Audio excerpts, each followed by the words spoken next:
আমার নবী যেদিন এই দেশ থেকে বিদায় হয়ে যাবে, আমার আল্লাহ জিবরাইলকে দিয়ে প্রস্তাব পাঠিয়েছিলেন, ও জিবরাইল, আমার বন্ধুর কানে খবর দাও, আমার বন্ধু এই দেশের মাটিতে থাকতে পারবে না, আমার বন্ধু এই রক্ত মাখা জমিনের মধ্যে রাখবো না, আমার বন্ধুর দেহ আমার আরশের ডাইন পাশে দাফন করব। জিবরাইল খবর নিয়ে ডাকতেছেন, হুজুর আল্লাহর সালাম গ্রহণ করুন। আমি জিবরাইলের সালাম গ্রহণ করুন।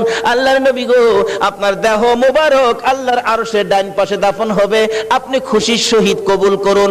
আমার নবী কোনো কথা কয় না, দুইটা চোখের পানি জর্জর করে ছাড়তেছে। জিবরাইল বলেন, ইয়া রাসূলুল্লাহ, এত সুন্দর প্রস্তাব নিয়ে আসলাম, কোনো কথা কন না, খালি কাঁদেন কেন জানতে চাই। আমার নবী বলেন, জিবরাইল রে, তোমার জন্য খুশির খবর হতে পারে, আমি খুশি হতে পারলাম না। কেন পারলেন না? রে জিবরাইল, আমার দাফন আল্লাহর আরশের ডান পাশে হবে, আমি জানতে চাই আমার গুনাহগার উম্মতের দাফন কই হবে রে? জিবরাইল বলেন, আপনার উম্মতের দাফন এই জমিনের মধ্যে হবে। আমার নবীর কান্না আরো বেড়ে গেছে। জিবরাইল, না না, সইতে পারি না, আমি আরশে থাকবো আর আমার উম্মতেরা এই জমিনে থাকবে। আমার মন মানে না, প্রস্তাব আমি রাখবো না। আমার পক্ষ থেকে একটা প্রস্তাব আমার প্রভুর দরবারে তুলে ধরো।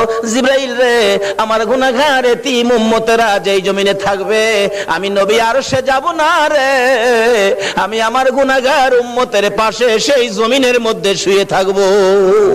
আরে দয়ালো নবী, প্রেমের ছবি আর আসবে না জগতে, আমার দয়ালো নবী, প্রেমের ছবি আর আসবে না।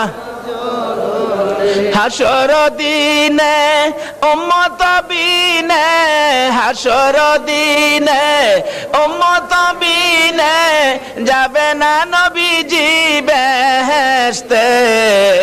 দয়ালো নবী, প্রেমের ছবি আর আসবে না জগতে, আমার দয়ালো নবী, প্রেমের ছবি আর আসবে না।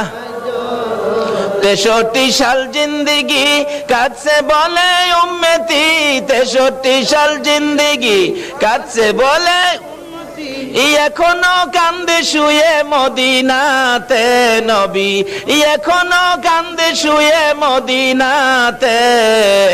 দয়ালো নবী, প্রেমের ছবি আর আসবে না জগতে, আমার দয়ালো নবী, প্রেমের ছবি আর আসবে না।